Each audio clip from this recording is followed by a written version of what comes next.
Bam! Bam! Good night and welcome to Mindful Live. How are you? How are you? Welcome, welcome. I am your host, Nathan Springer. Yes, let's see if we could get that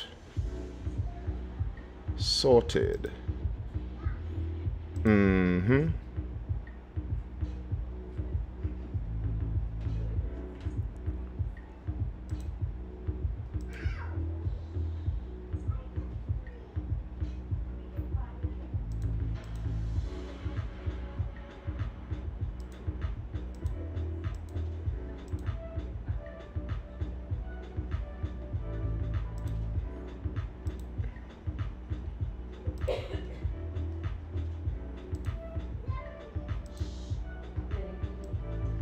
All right, good.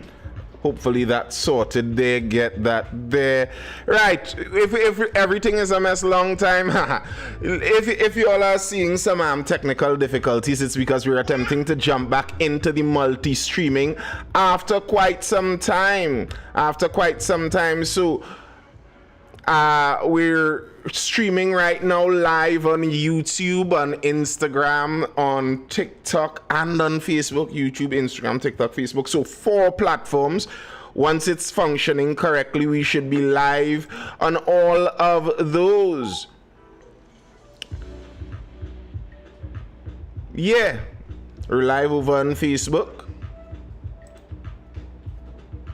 We're live over on IG. Nice. Good. All right. Thank you for tuning in. It's Thursday, Nathan. When will it be safe for them boys to start back running boat to Venezuela again? Listen, I am not sure about how the whole thing goes, to be very honest with you, because truth be told, I don't think them boys ever stopped running boats.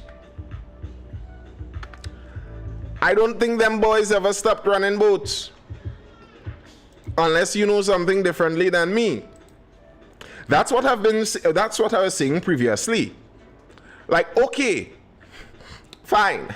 If you're telling me it's about the drugs, I'll believe you on the first. It's about the drugs. Well, let's see what has been done long term about the drug situation.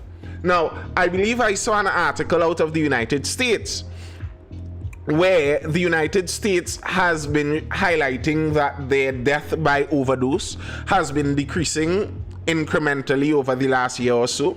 All right, that's a plus on their side. They see some kind of effect over there. But as for us, what's our benefit from the support? Our Prime Minister said the intention of this support was in pursuit of getting the drugs and criminality out of the Caribbean. We are struggling with the level of criminality in the Caribbean. We can't take it. Okay, we signed on and agreed to support. All right.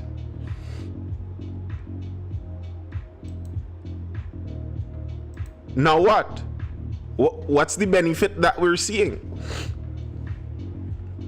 What's the gain for Trinidad and Tobago? Is it? Yeah, what's the gain for Trinidad and Tobago? Is it that our crime situation is all but disappearing now? Because I don't see it. I don't see it. Our crime situation doesn't seem to be all but disappearing.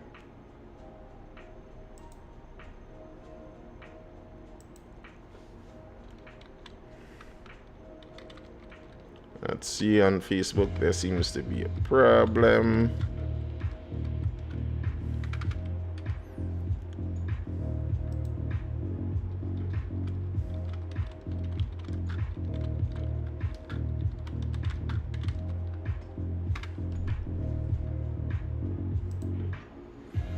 Trinidad gains nothing from the SOFA agreement, the visa Santa list. Oh, well, yes. You know what? Let's not be out of hand. There was something that we gained. There was something that we gained. When they are now pausing visa lists for all around the world, we are now not on the pause list. All over the Caribbean, they are struggling to get their visas if they want their visas right now. But Trinidad and Tobago, we get through. That's one way, I guess, we benefited. One way. But I mean, if you're not too bothered by that, what's in it for us other than that? Other than being able to pay for the opportunity to still go to the United States? Other than that, what's in it for us? What's our benefit?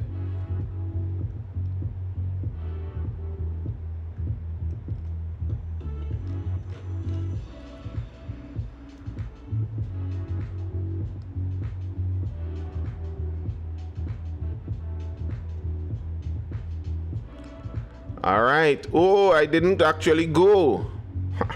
Let's jump in on Facebook. Nathan, sir, good night. Good night, Sword. Good night. Good night. What does the Americas look like by 2030? Will we become a start of the United Americas? I don't think so. I don't think the United States mainland really want us there permanently like that. Good night to Facebook too. Welcome, welcome. My question always is, at what cost? Yes, at what cost, obviously. But yeah, I do think that the current United States administration is attempting to recreate the order that we exist in the West here. They're trying to recreate the Monroe Doctrine, the Western Hemispheric order, and we're seeing that they're willing to take action to do just that. The opportunity cost was not worth it, Tamid says.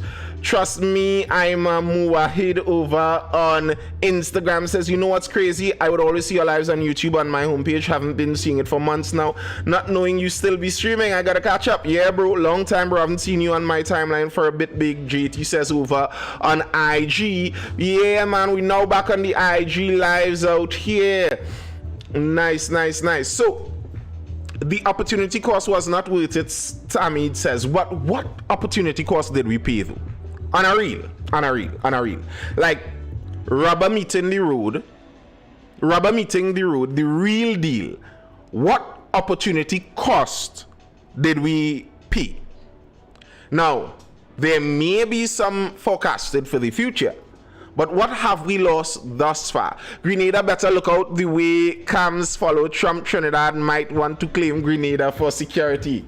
Hi. Technically, though, I think we'd have to claim Barbados more for security because Barbados is out there into the Atlantic. They'll provide a buffer for us out there. But really and truly, Trinidad is struggling to hold on to Tobago. I recently saw that our Prime Minister is saying that she fully supports Tobago autonomy. Who knows what that means now? That Tobagonian autonomy means something different to every single Tobagonian you ask. But our Prime Minister says she's in support of that. If Tobago becomes autonomous, what are we going to now add on to that Grenada or Barbados? I doubt that. Bad relations with our Caribbean neighbors. The reality, Tamid, the reality of geopolitics is most people deal based on pragmatism, on benefit over friendship. It's not about who you like more. So being likable, I don't think actually has much of an effect on your relationship with the neighbors. The bad relations with our Caribbean neighbors thus far, CARICOM.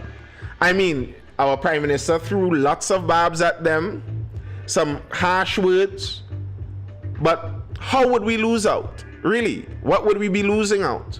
What about Guyana? Jean-Paul James says. What about Guyana? Jean-Paul James. What about them? What's the matter? What's the matter with Guyana? If we're talking about in relation to the whole U.S. issue, I like kinda. Let me temper that a bit because I don't pay attention to all of the Guyanese news, so I don't know. But from what I could see outside looking in, Guyana seems to be a place where their leadership at least attempts some semblance of reasonable diplomacy. Now, who knows? Might it be ironic that the opportunity costs that we may actually face may have nothing to do with the Caribbean, but may actually have to do with the relationship our Prime Minister has with Delcy? Well, President Delcy now.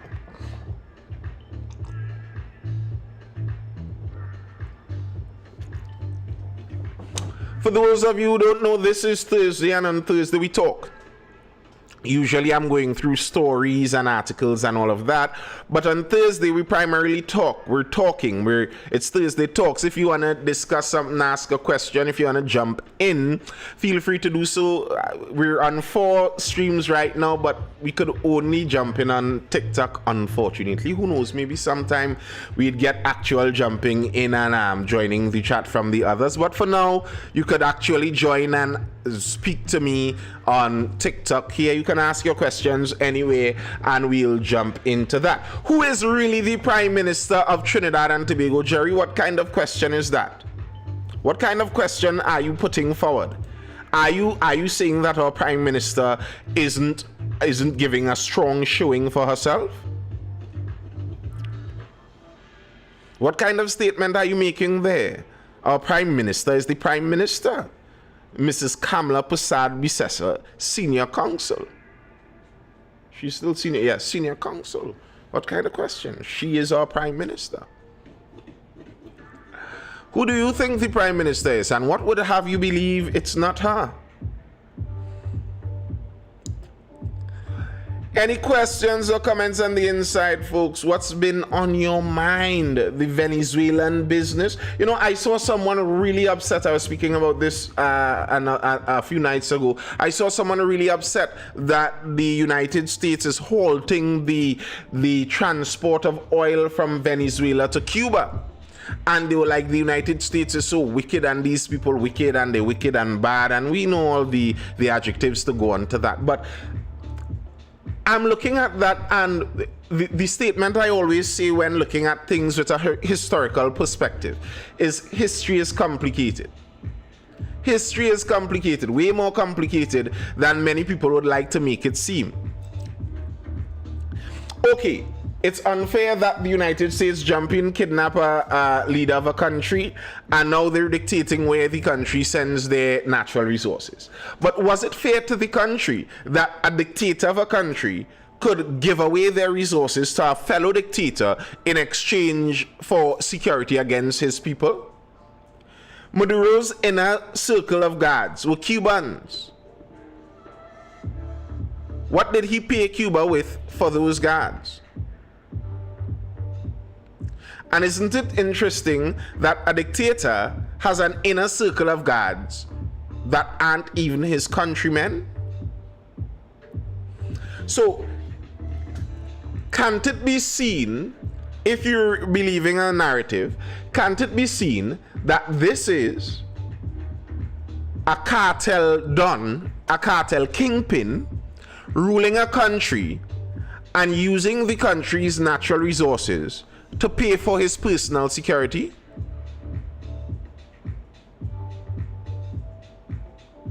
Is Donald Trump a dictator? No. By what definition would he be a dictator? You know, I don't like the overuse of the term. It's similar like in Trinidad and Tobago when the UNC called Mr. Manning a dictator. You all remember that? There were signs. What actions has Mr. Trump taken that shows he's a dictator? The man has been elected democratically. He is acting within their legal framework. Their Supreme Court, their highest court, says he is, as it stands, within the bounds of law. So where is the dictatorship? It's, as I was saying, it's like in Trinidad and Tobago. You remember those signs up and down the highway? Mr. Manning is a dictator. Dictator Manning, dictator Manning, dictator this, dictator that. He lost the election and the man disappeared. Eventually died, but he disappeared. That's not what dictators do. I think we don't know the meaning of these words. We're using words and don't know the meaning. Go back to the vocabulary class in primary school. Get the words and meanings correctly. Describe what you intend to describe. Say that Trump doesn't have much care for the global order. I'd agree with that. Trump doesn't have much care for international law. I'd agree with that, for whatever international law might be. You have me in agreement there. Caribbean people have no idea what a dictator is except the Haitians. Correct, Ford. We use the word too flippantly. And then after calling Mr. Manning a dictator, as soon as the leadership changed to Dr. Rowley, he's a dictator too. How is it that both Manning and Rowley are both dictators? Is that just the convenience of the PNM that they keep making these convenient dictators that leave power when they're voted out? It's insane. And we're using that language and we don't properly describe things. That's not even to say that these people aren't bad people. Dictator doesn't mean a bad leader. That's not what dictator means. Someone could be a bad leader and not be a dictator. They're just a bad leader. Somebody could be mean-spirited. They're a real a-hole, as some people call them. But that doesn't mean they're a dictator. They're just a bad, mean person. The left have the best writers. When they in oppression, the narrative turns to a world-ending story. Well, the left-wing politics is based on an oppression narrative, on a narrative of the oppressed and the oppressors. So, of course, they are skilled at telling that story because it's what the entire story is based on. All of the left-wing politics have that has that veneer over it. Oppress, oppressor. That's it. You have it in race Marxism, where some people see it as certain races and ethnicities are the oppressive races and certain races and ethnicities are the oppressed. You have it in gender with feminism, with one gender being oppressed and the other gender being the oppressor. And then you have it in the old typical economic way of old school Marxism, classical Marxism, where it's oppressive classes, where the high classes oppress the lower classes. It's a rubric through which you view the world. So, of course, that's Ram Shop Talk. What's that?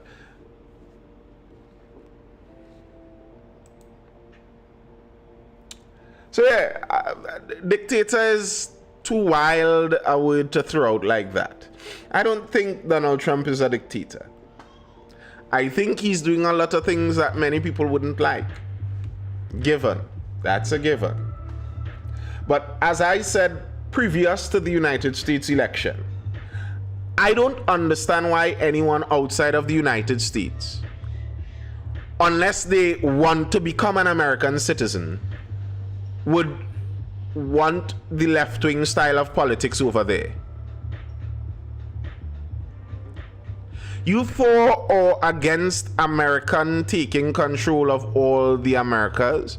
How about imperialists? Yes, I do think Trump is imperialist in nature.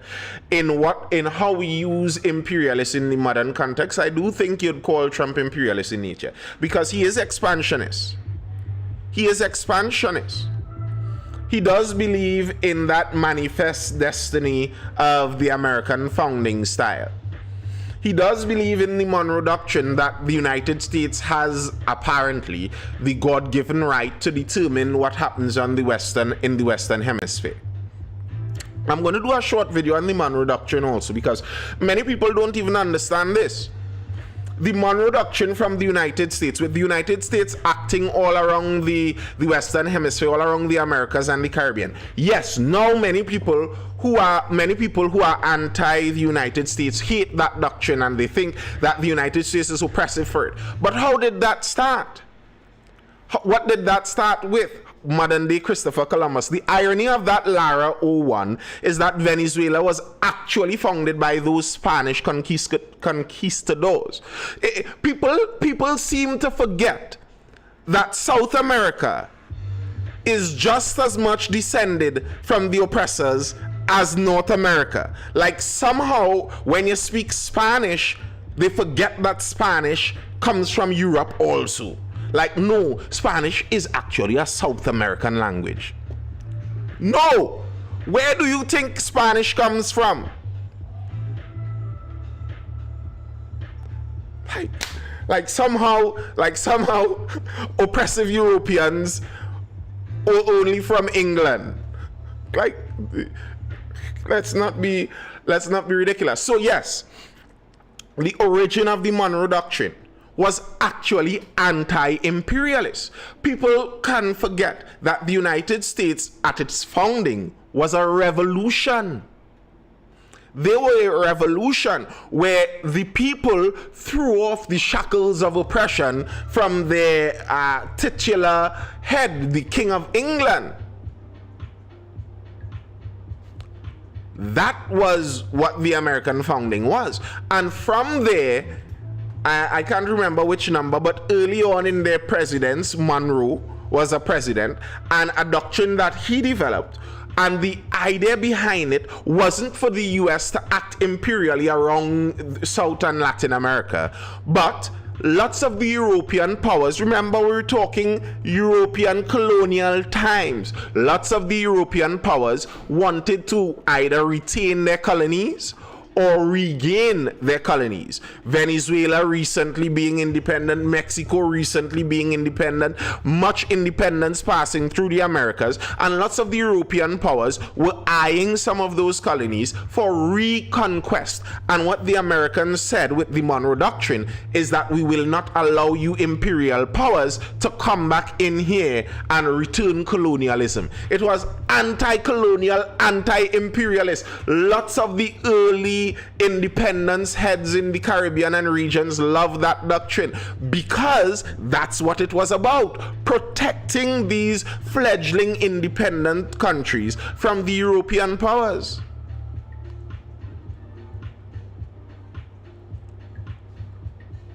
Isn't that ironic? Now, truth be told, it morphed over time. As the US continued exerting dominance over the region,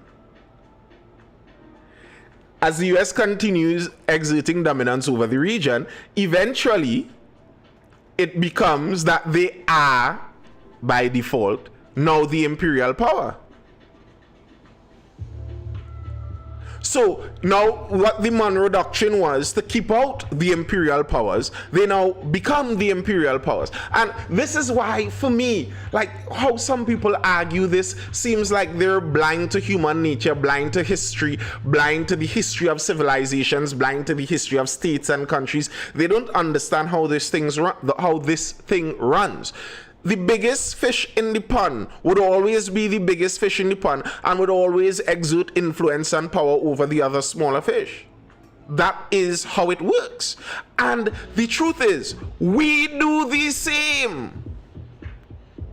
As a country, we do the same to those that are weaker than us. We exert that same amount of power and influence. And if we were in the position of the United States, we would have exerted more power and influence because that's what states do to their benefit. Look at Tobago. Tobago is a tiny country and is attempting to extract maximum resources out of their sister island Trinidad in order for their own benefit. It's not about caring what happens to Trinidad. It's about we want the best for Tobago, full stop, exclamation mark. What would Tobago have done if they had the firepower of the US Navy? Like, let's be real, it's just the nature of countries. This isn't some specially evil country or something specially different. It's the nature of countries. Now, granted, this latest president of the United States does seem to be a bit more blatant in his desires and expressing it. A lot of Caribbean people don't know the concept of might is right. I think a lot of people in the world have lost the idea of that concept because of the post-world order. The post-World War rules-based order has given a lot of people in the Western world, in the developed world, a false idea of how the thing works. They think that when you go to a building in Switzerland and meet a bunch of other liberal educated people in air-conditioned rooms and discuss things with translators, that whatever you all decide there becomes real world reality. No, it doesn't. And that's what Trump is. People keep talking about this international law and international. Who gives a hoot about international law? No one cares about international law unless it benefits them. Nobody cares. Nobody cares. Stop it. Nobody cares. We don't care. International, who cares? When international law is telling us that we have to take every single Venezuelan refugee that lands down at Cedras, we have to say, to hell with that. We cannot possibly accede to this international law of the refugees and migrants, and we being the first stop, we must take all of them. Forget that international law if that's what it's going to that's what is going to happen to Trinidad. There's no right or wrong when might is the defining factor. And my argument, Sword, is that might has always been the defining factor. And for the better part of 80 years, we have been mamaguying each other in the world, pretending that might isn't the actual defining factor. Like, after the US hopped up Maduro, people were out there saying that, this is going to make China and Russia think that they could raid other people. Like, if China and Russia were waiting on the US to give them the moral authority to do it. The only reason China and Russia weren't doing anything that they want to do is because of the opposition they might face militarily. That's why they don't. If there wasn't that opposition, they would. Reality.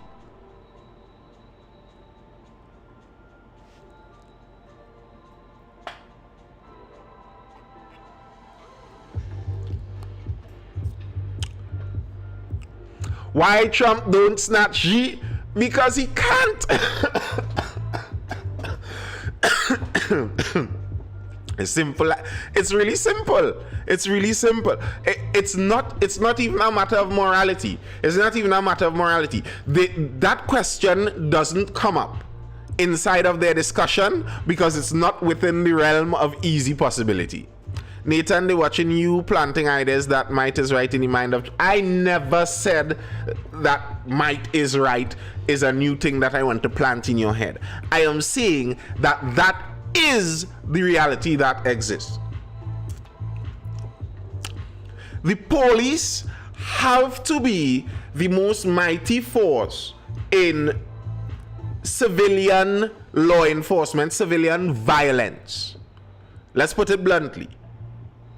In social violence, police have to be the most mighty force, or otherwise, they're not right. Want to see the clear proof of that? Haiti. Look at our neighbors, Haiti. Haiti, the police aren't strong enough. So in communities all around Haiti, where the gangs are stronger than the police, the gangs are the police.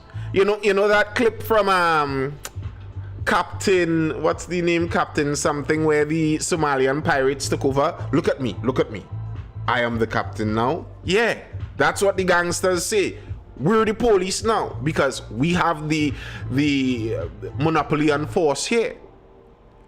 Whoever has that monopoly on force, that monopoly on might, they're the one who gets to say what is right. Now, if you're trying to talk about a moral code above all of that, now we're in a whole new different discussion, and we're in a philosophical, moral, religious discussion, which is fine. I like those discussions too. I'm willing to have it. But I don't like when people attempt to mix the two.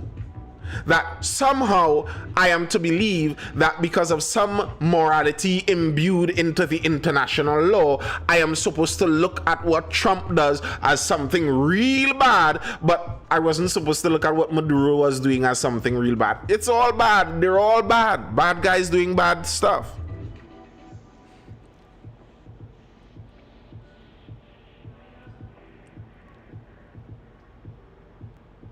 Where's the PM tonight? Where is he? God has removed him. That line.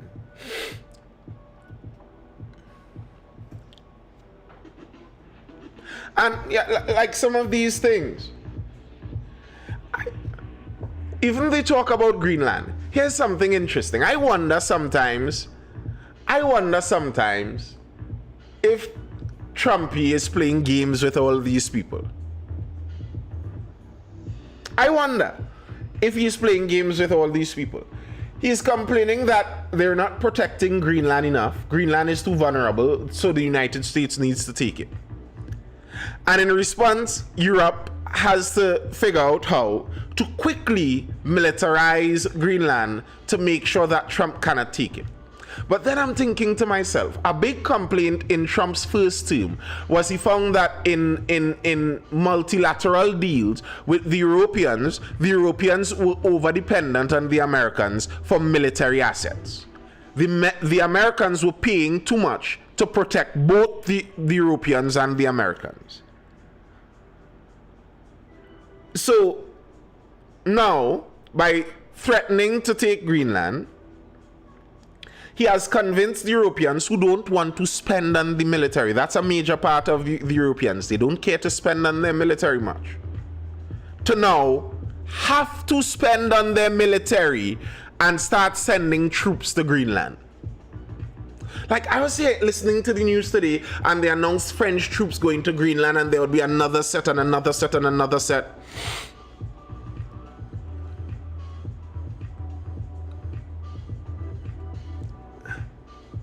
And I'm thinking to myself, isn't this accomplishing what he was aiming to do?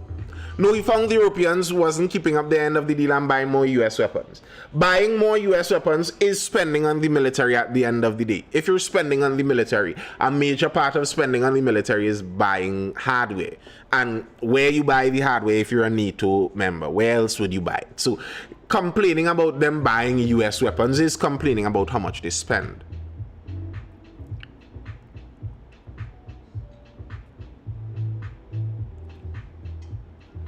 And I'm not saying it's not about money. I'm not saying it's not. I am literally saying it is about money. He was complaining the Europeans aren't spending enough on their military. And now they are spending more. And somehow that's a loss for him? I don't know. I'm not sure about that. I'm not sure if that's a loss. Empires conquer, Denmark deploy troops. It's all about money. Denmark troops is an egg in a rock stone. Listen, there are no European troops that would actually stand to the US if the US wanted to. But the idea is that they're putting troops there knowing or hoping that the US would not attempt to have a hot battle with fellow NATO troops. That's kind of what they're depending on there.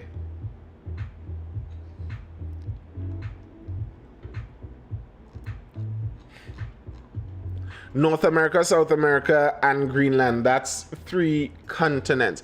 You know, and the truth is, the United States has kind of always been a global hegemony. That's not something new. Like, I was it Sword saying earlier that what he wanted is for them to stop the moralizing view. And I kind of like that. That's what I was saying. I don't understand. If I'm outside of the United States, why would I be interested in the United States getting left-wing politics? Left-wing politics in the United States increases the amount of money the US spends by and large. Increasing the amount of money the US spends is worse for the world than capturing Nicolas Maduro. And some people don't seem to understand this. Pumping $200 million into LGBTQ progressive ideas in Ghana and throughout Africa is worse than kidnapping Nicolas Maduro. Like, okay, I understand the US exerts their influence and power, but what kind of influence and power would you care to see?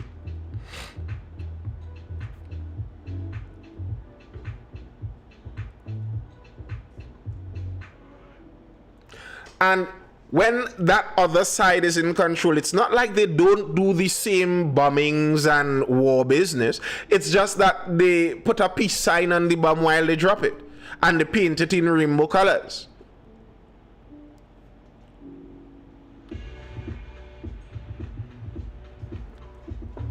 They'll say it with a little more apology in their voice, but it's the same bomb.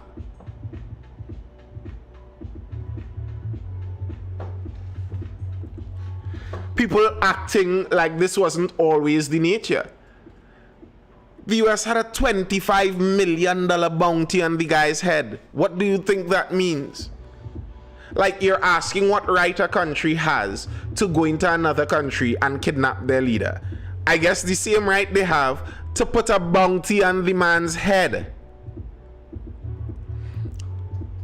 At this rate, just let there be war. I don't know. I don't know if there would ever be a war in that old context anymore. I don't know.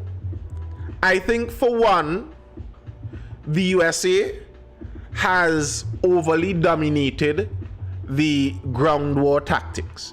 So it becomes not a fair fight to really go into any kind of hot war in a theater with the US.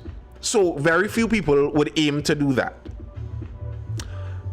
But as the saying goes, there are many ways to skin a cat. There are many ways to get it done. There's third generational, fourth generational, fifth generational warfare. And no amount of fancy airplanes could hold a street corner. At the end of the day, to hold conquered land, you need people. So, I don't know how much of the war of like the World War II, World War I and previous wars, how much of that kind of war we're going to still see. I'm not saying there won't be any, because there very well might be. But I'm not sure. I'm not sure. Why would Xi Jinping of China decide to do anything that pulls China into a hot war with the United States? Why would he do that? The chances are very high he would end up dead. His military would end up severely demolished. And even if you do hurt the United States, in the end, in terms of military might, they very likely would win. And it returns to a stalemate because neither of you could capture each other's land. So why would he do that? How many nations has Trump threatened since sworn into office? I think technically it will be every nation, because he sent out the tariff warnings and threats to just about every nation in the world.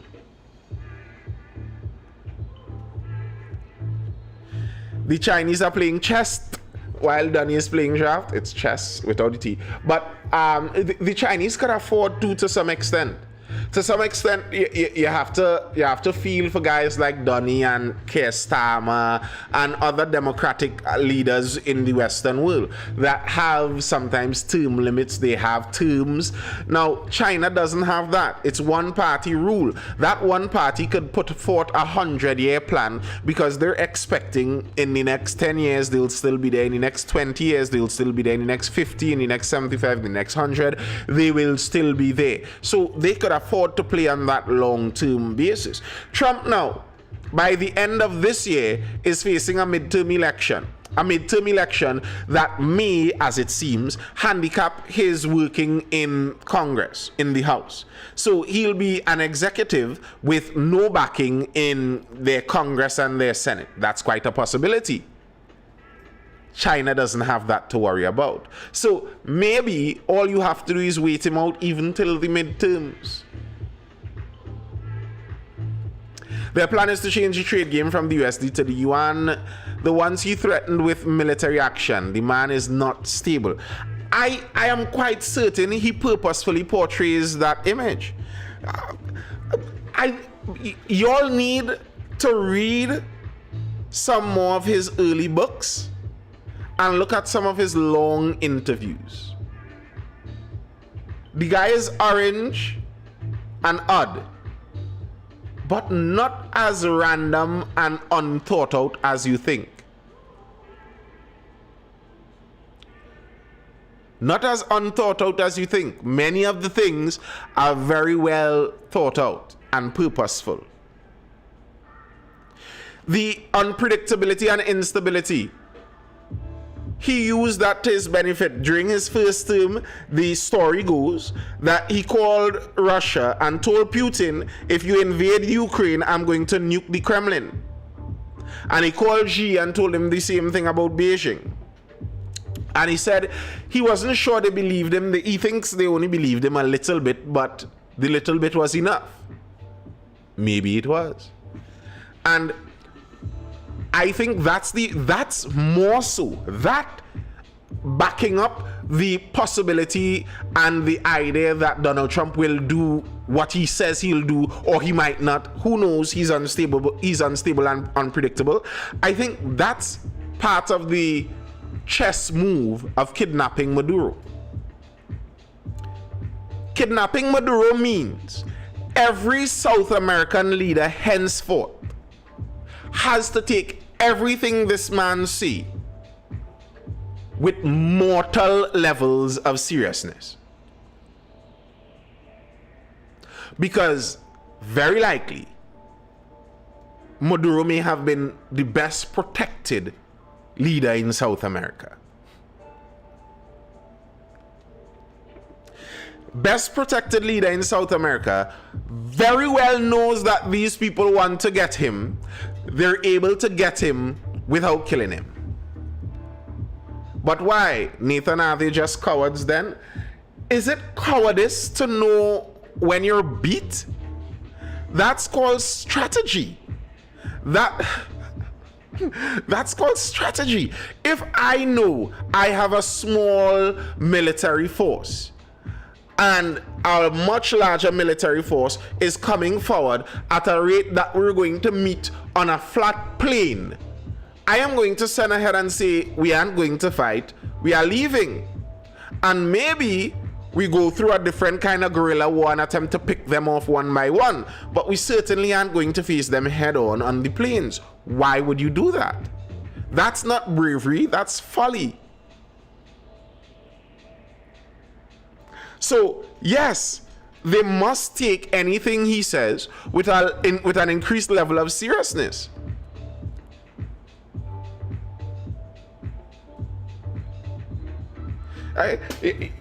That's like, as the general of your army, that they have trained snipers aiming to shoot you in this specific battle, and you still go out unprepared on the front lines and wave the flag. Like, why would you do that? That's not bravery, that's stupidity, really and truly. A massive amount of stupidity.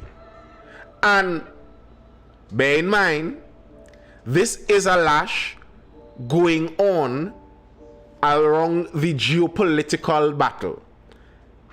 Venezuela was an integral cog in the wheel for the running of Iran, China, Russia.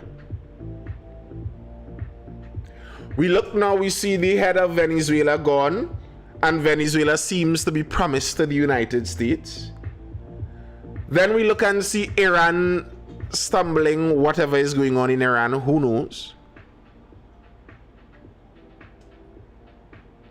And if Iran and Venezuela fall, China imports the vast majority of their oil. I think it's 23% or something like that from Iran, and it was something like 5% from Venezuela. What happens when a third of your oil cannot be accessed? Or you have to ask the Americans for it?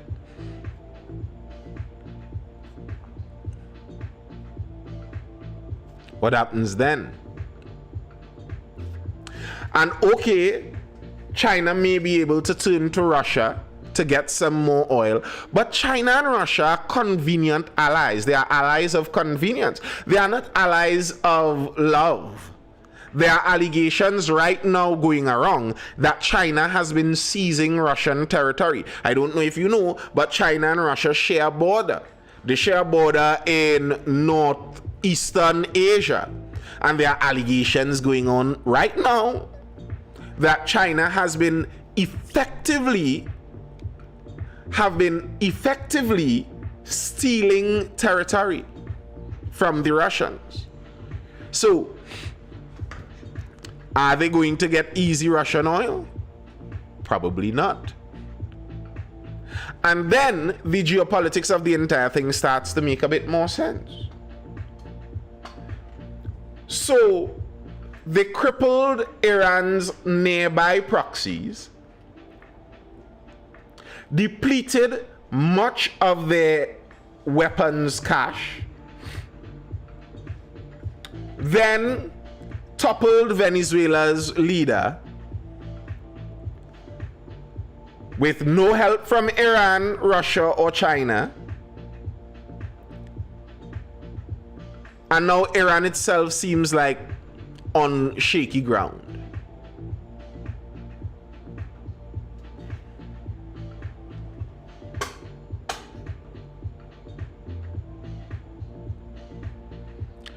They're going to turn Cuba into a symbol against socialism after taking it over an Ayn Rand paradise. I don't know about that. I don't know about that. But I know a lot of people have had their eyes on Cuba for a long time. I feel Cuba's importance has more to do with bad mind than actual geopolitical strategic importance anymore. Like, I don't think Cuba is that important a piece of dirt on the world map anymore. I think it's like why they bombed Chavez's mausoleum in Venezuela when they did their bombings. It's nearly symbolic. They want to topple Cuba for the symbolism of it. And there are lots of right-wing Republican conservative Cuban Americans waiting on that to happen. Marco and his narco class wants Cuba. Like, why does it have to be he and his narco class? How do you know that Cuba isn't currently under the control of narcos? Why is it that his side is seen as the malevolent side and the other side as the victim? Why can't it be that the other side is malevolent? Or both sides are malevolent?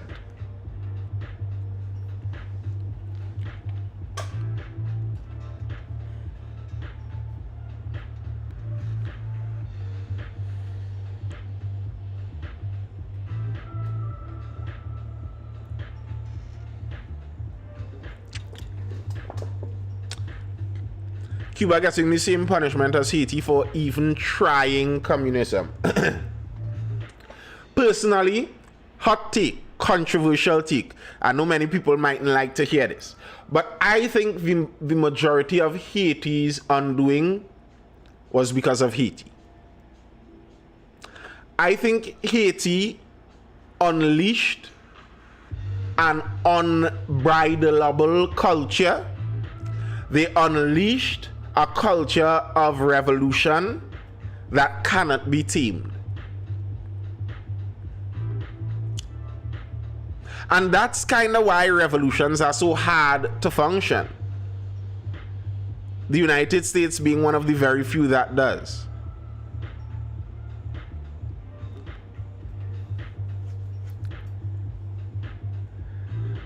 If you create a country with the ideology that if this place isn't going to my liking, I have the right to violently kill everybody in charge. That is the ideology you are founded on. If this isn't going according to my benefit, I have the right to violently kill everybody in charge. And basically, Haiti has continued doing that since the start. I am not talking about exterior to your country. I am not talking about fighting other countries as a country, because in that case, that's what every country has done since time immemorial. I'm talking about the country itself, interiorly. That is the ideology that the country is formed on. That's the revolutionary mindset. And that's why I said revolutions are hard to maintain. America being one of the few exceptions, I think, for specific reasons. But the revolutionary mindset says, I have the right to take up arms when I think things aren't going in my favor. And the thing is, things will always not be going in everyone's favor. So there would always be some group of people that have the right, according to revolutionary thinking, to take up arms and depose the leader.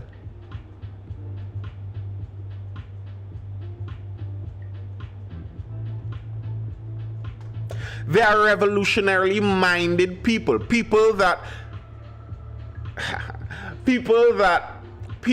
are difficult to quell. And that's a known thing. There are some cultures like that.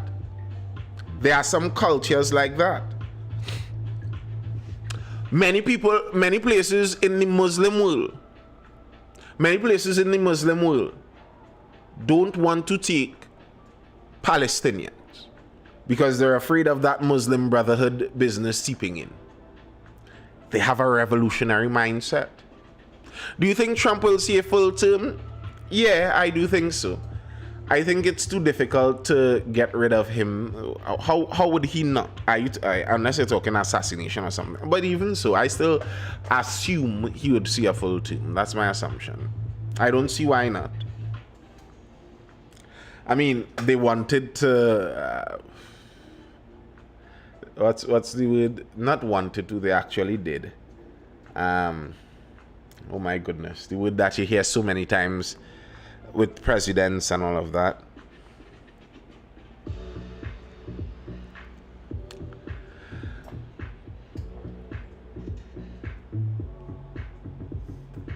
Twice, bro, no success. Impeach, right? Impeach is what I was talking about. Yeah, I don't doubt that they will impeach him. I don't doubt that they will attempt to impeach him. They'll go through those procedures. I don't doubt that, but I don't think he'll get rid of him. Unless Iran succeed the second attempt. If politicians know the population isn't afraid to drag them out of office, they would stay in line. Now, here's the thing, Sword. There's a balance to that. And that's the idea that the United States in their founding wanted to put out there. That yes, that is so. The politicians must stay in line because we arm everyone in the country, and the entire country could decide when they're ready to do as they see fit. However, we make a Republican style of governance so that every part in the country could select a representative so they don't have to get their guns and do their thing. Their representative could go and talk on their behalf instead of machine everything. Even the African continent is revolutionary condition. Well, the African continent has been revolution after revolution, but that's partially because of revolutionarily minded people. That's partially because the African continent bought into the Marxist side of socio-economics.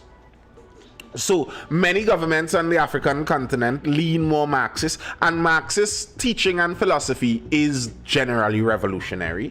And then on top of that, you compound all that with the fact that many of the countries in Africa aren't real countries, but they are pickup teams of tribes that will crop together by the Europeans. So these tribes aren't naturally in league with each other. So good luck getting them to be unified behind something. Big up Burkina Faso and Mali. You know, everything you hear out of those two countries is propaganda. You don't know what is true coming out of those countries. Bear that in mind. Keep that in mind. There have been many seemingly miraculous leaders, and when you peer behind the curtain after they're gone, they were demons. I now come from Kenya and the corruption is crazy. Listen. When I speak to people from Africa, it's much different than when you hear people speak about Africa.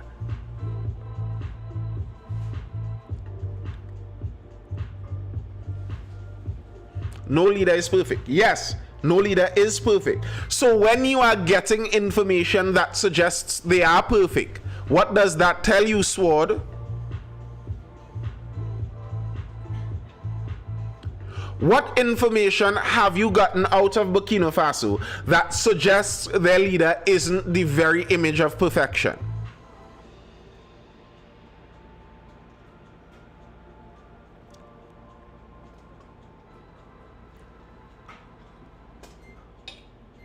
But the Sahel needs a chance to strive. The entire of Africa needs a chance. It's not exclusive to the Sahel. That's not exclusive to the Sahel. It's not exclusive to there. Sword, what's your view on what's going on in Nigeria? Do you think it's religious in nature? Do you think it's something that should be solved? Just as you're talking about the European oppression, is it extremist oppression going on in Nigeria where Islamic extremists are oppressing both the less extreme Muslims and the Christians neighboring? What's going on? And is that something being fed by the revolutions in the Sahel by Muslim leaders? Is it an attempt, as some in Africa are saying, to have a West African caliphate? Is it, Sword? And is that why there would be religious support for it? Or is it just that you actually care for the people? Which one? That's why I say the idea of putting morality over on so many of the geopolitical issues, you understand? It's not about morality. It's sides. It's like when I see people say they're anti-war. They're anti-war. I don't believe in war. And when you talk to them long enough, you recognize they're not anti-war. They're anti that war or this war. But there are some wars that they agree with. I don't believe that, Theon. I think that's a Marxist view of the world.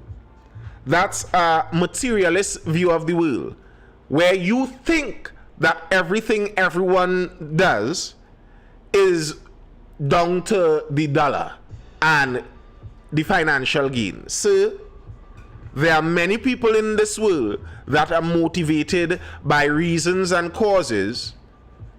Always Shazam, always. It's who we fighting. They're motivated by reasons and causes outside of materialism. Somehow I don't believe you convince someone to do kamikaze strikes or self-deletion in attack with money. Generally, that's not the way that goes. What has France done for those countries? So I won't say they have done anything good for those countries. I won't say that. But I think, and I've said this before as pertaining to Africa, I think much of Africa aren't countries to begin with. And if they want to strive, as you're calling it, Sword, I think what they need to do is return to what they actually were. They're tribes.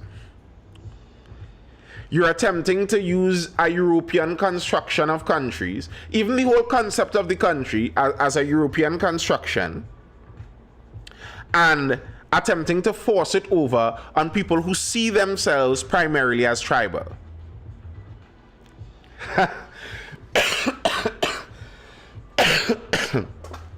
Always with the trigger in Theon, always.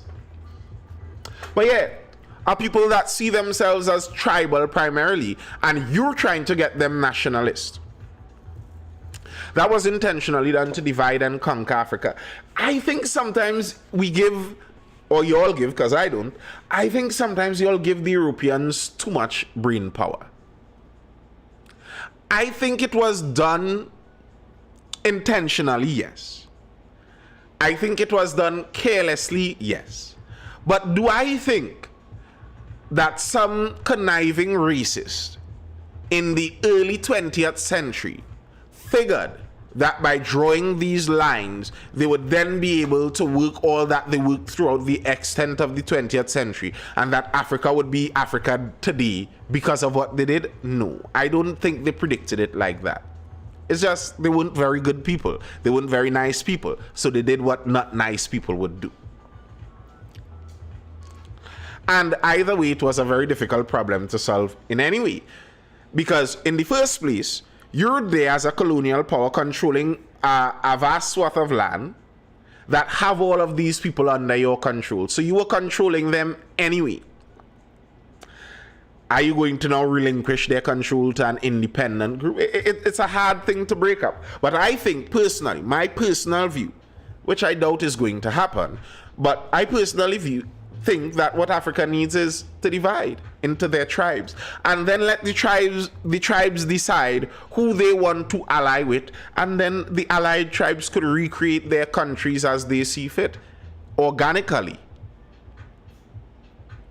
What about Trinidad? Did they intentionally bring Indians into TNT to create the racial rift? No, I don't think so.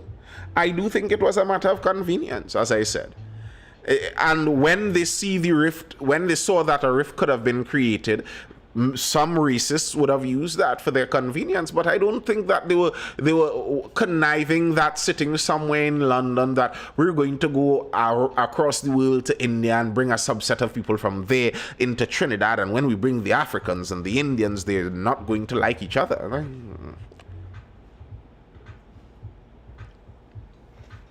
Look at how that worked out with Rwanda. Lots of bloodshed, then eventual peace. The history of the Hutus and the Tutsis is worth researching. Yes, I have looked at that before. Now, the thing with the Hutus and the Tutsis is they are the same tribe. Well, were the same tribe. It's not like they were differing. They were the same tribe. Listen. There are certain things in that Hutu and Tutsi story that are very interesting to research.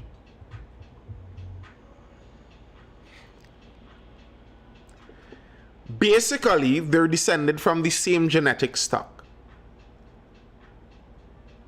But over time, one group, for whatever reasons, leaned into the elite side of life and livelihood. The other group didn't. So, generally, one group became a little fairer. Because the reality is, if you're doing less outside work, you have less reason for melanin in your skin. Over time, slight differences. And the differences became as such. That's not what I said, Theon. And the differences became as such that they were able to be used in a class warfare style against each other. I am not saying merge the Tutsis back with the Hutus. That's not what I was saying. What I was saying is the Hutus and the Tutsis function as separate tribes if they see themselves as separate tribes. And if they decide to form an alliance, then they decide to form an alliance. You don't think sociologists sit and plan out these things on how they can manage their plantations? I don't think the plantations were hiring sociologists to manage the plantation. Lots of us have a very 21st century way of looking at the world. That's not the way the world ran. People didn't go out and hire a cadre of professionals, all with PhDs and master's degrees, to give them some research and insight into the project before doing it. People went out and did stuff. You know, they just did it. They just did it.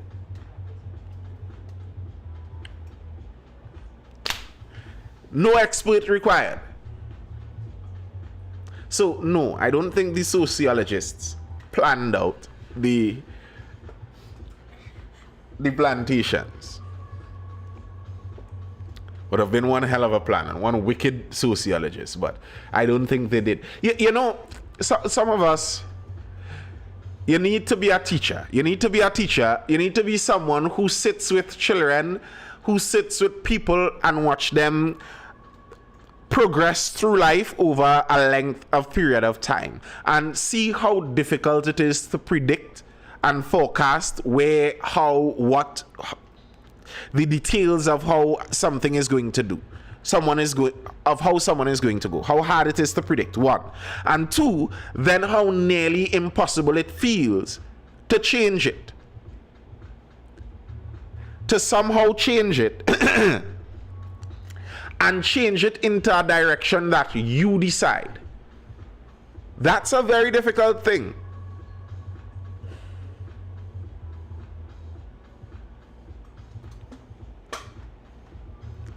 If I believe I'm the master race and I'm a sociologist, I will plan out how to manage my race future. Well, now you're reaching to the guy in Germany in 1940s with the funny little mustache. That was kind of his idea because he came about in a time when modernism started to rear its head. Modernism with the same scientific thinking that you're talking about. So his racism wasn't mystical and magical. It was scientific. It was an attempt to be precise. It's why some of the bad things done by that group seem so cold-blooded and lacking of feeling because they saw it as experiments. Just as you're saying if I think I am the master race, I am going to try to work this to run things like a master race would. That's my aim. That's what the master race would do.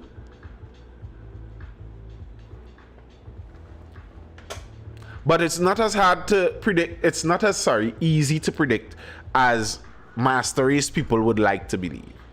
If it was, people would be in a lot of trouble. People would be not. It's like one of these examples, the unforeseen consequences. I remember an example coming out of India. Stop it, Sword.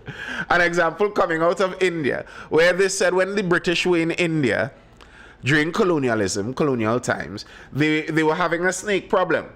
Too many snakes. And they decided that what they were going to do is pay the local Indians to catch the snakes. And each snake that the Indians caught and brought to the colonial masters, they would be paid for it. Well, what do you know? The Indians began catching a lot of snakes. Like a suspiciously large amount of snakes. Because they began breeding the snakes.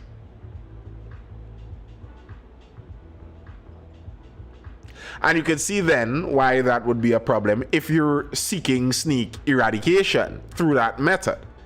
And it's one of those things with human nature. We can't predict the unforeseen consequences of something. We don't know what might happen. We have an idea, we could hope, but we don't really know. So to act to make something happen is a difficult one. In the Berlin Conference, European powers met to divide and colonize Africa. Dividing and colonizing Africa isn't about the sociologists deciding how to win their minds. Off-topic question I have to ask, is there anything positive about the influence of mental racism? I am not 100% certain what you mean. But here's a thought. If I think I understand you correctly. Mental racism is ubiquitous, or racism is ubiquitous throughout human culture. And it's for an obvious positive reason. it makes sense that I trust and am more beholden to the people closest to me. And in the biological sense, we're all in a competitive game of genetics. Yes, what I've read it. We're all in a competitive game of genetics. So, my gene pool, I have selfish genetic interest in propagating my gene pool, and less so of an interest in propagating yours. And by and large, throughout human history, if I met someone that wasn't my family, the chances of them seeking to do something to me that may be selfish to their interests is higher.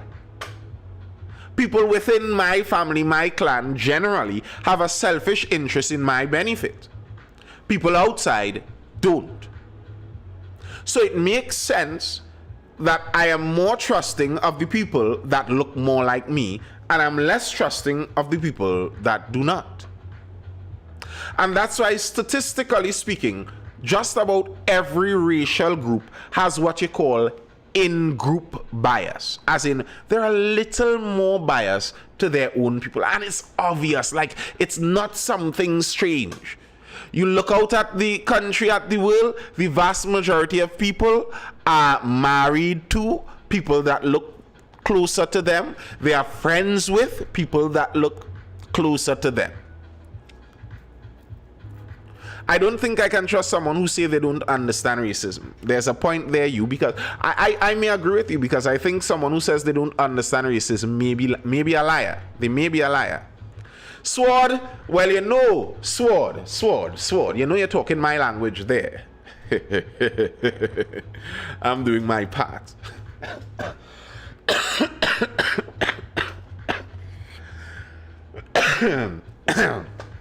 Make a nice Trinidad race and done it. We're all Trinis. We mix it all to a nice consistency and see what we all get when it comes out, and that's the Trini race.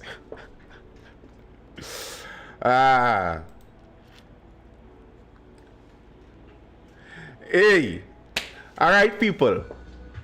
3 Tamid, sir, I can't even read that comment out loud. There are people that listen to every word I speak on this live, and you may be compromising my personal safety, sir. Sir, Tamid, don't put me in danger. You're putting a man life in danger. Hi, one. Who is this one that refers to me as sir? Where do you know me as sir from, one?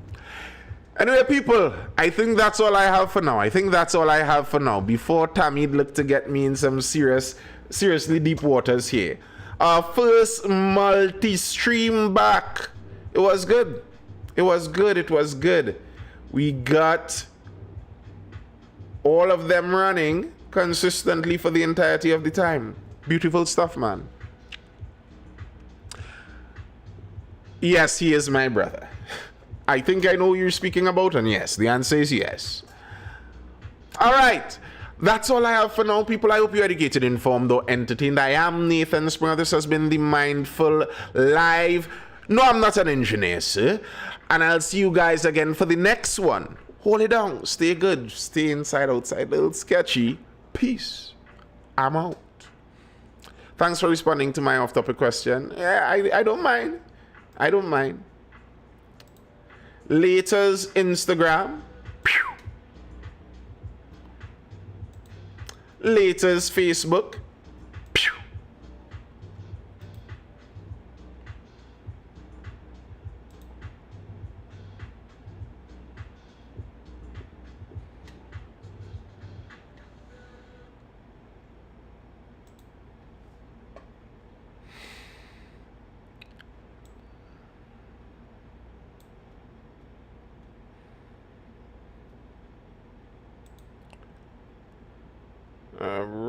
right, which one are we on now?